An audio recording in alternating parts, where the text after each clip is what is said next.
Get off of me!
Seattle.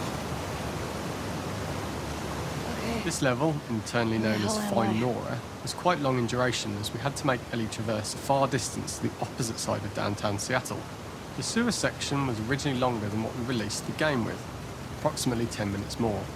This was one of the few areas of the game that used water flow as part of a traversal puzzle. The player has to go upstream to use the current to get to the platform to reach the other side. We mostly cut this mechanic game-wide, however it remained in essence in the section swimming to the aquarium as Ellie when you were involved in the waves.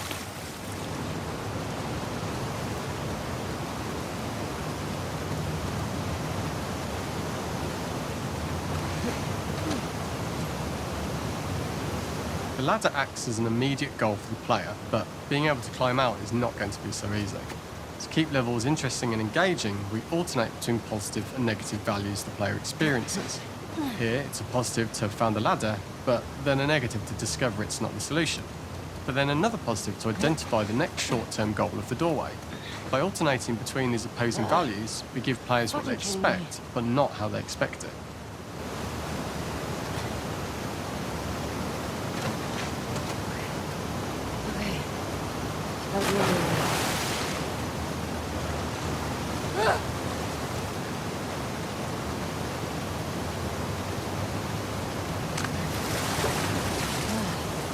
Almost had it.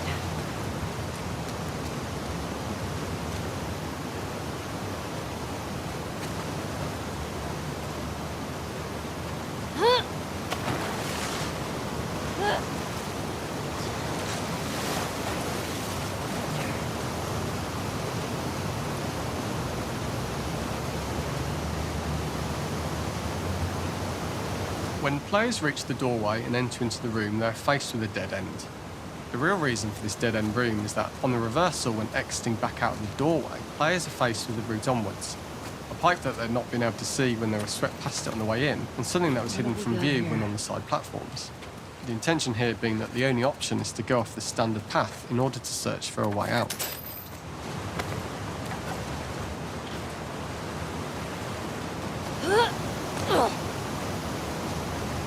Get me the hell out of here.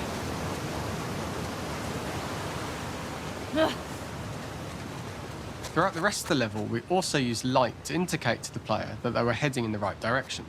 At each turn, however, we blocked the direct route forward. Players would know that they just have to keep finding alternative paths, promoting those feelings of being desperate and trapped. We slowly introduced the player to consider climbing into smaller pipes and crouching in these tight spaces. This is to slowly build up to and encourage the player to climb into such a small pipe that they'll have to be crawling on their stomach, which is something that the player previously may not have recognised as a playable space, let alone the desired route they need to take. We added a tiny space just to reward the player's exploration with a pickup item, and we made sure it was something that made sense that you'd find in this area, a canister and all the garbage that had been washed into the sewers from the surface. We loved the idea of making Ellie prone through a tiny, dirty pipe in order to get out, as it was a great opportunity to use our prone mechanic, A unique camera setup was created to support crawling in these pipes, as the Don't lose your standard shit, frame Ellie. camera is much higher above the player. We also created custom collision in order for Ellie to maneuver in these tight spaces easily. Initially, the oblong collision capsule around her character caused issues crawling around corners. We put extra effort into the custom corner collision so the movement experience is as smooth as the main game. In order for the player to feel cramped, claustrophobic and desperate, we'd been enforcing the traversal mechanics that allow for a tight environment which promote these feelings.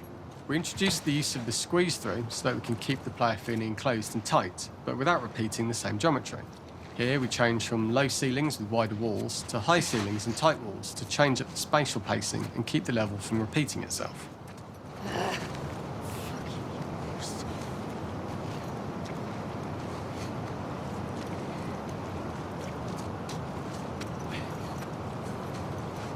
This would be another shitty place to die.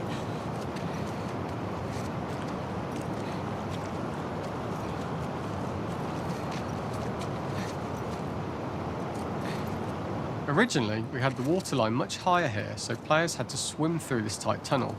However, from watching user test feedback, it was occasionally causing people to discount the route entirely and turn back on themselves. So to avoid any risk of this happening in the final game, we present a lower water level so the tunnel is easy to see and commit to using. Although this isn't as impactful without the prone swim, it's the better decision as it means a smooth experience for the player with no backtracking frustration. As we surface from the water and over the crest of the slope, we reveal what is further in this tunnel. A clicker that has sprouted and the fungus has grown on the sides of the pipe.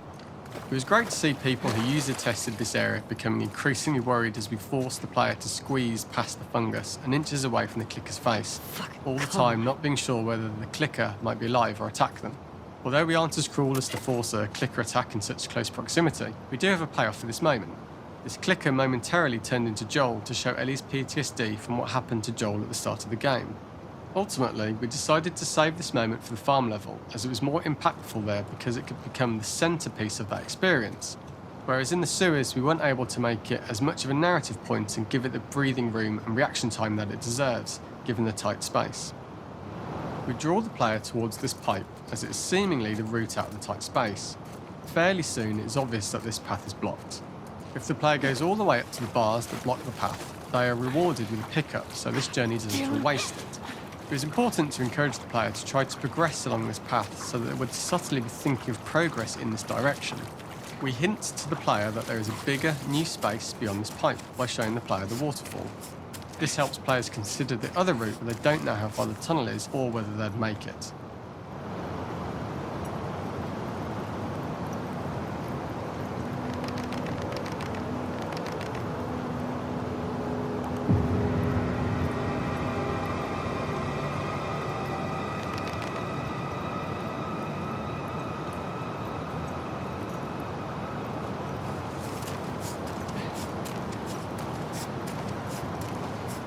Oh shit!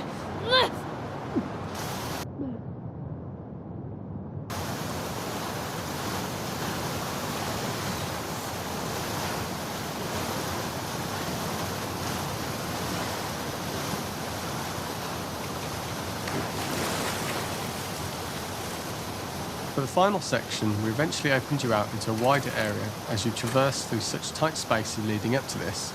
So changing the environmental pacing makes it begin to feel like we're coming to the end of Ellie's ordeal. An earlier iteration used the current that we'd shown at the start for a slightly tougher traversal puzzle to conclude the sewers.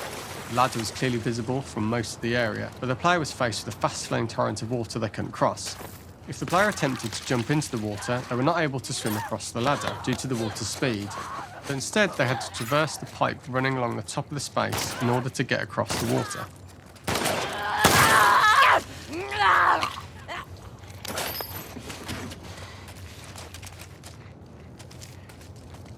This is the first time we get to see stalkers that are embedded into the walls.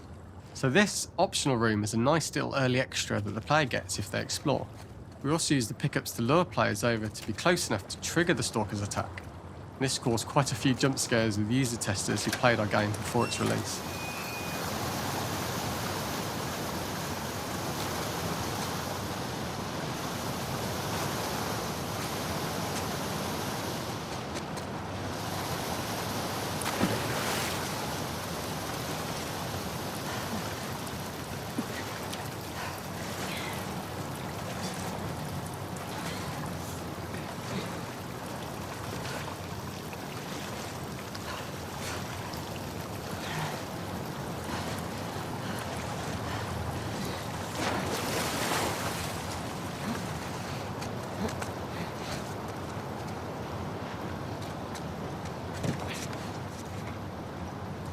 Using this pipe was retained in the iteration we shipped with, as it's the last of the extreme methods Ellie has to undergo in order to escape the sewers, and what she will go through in her pursuit of revenge.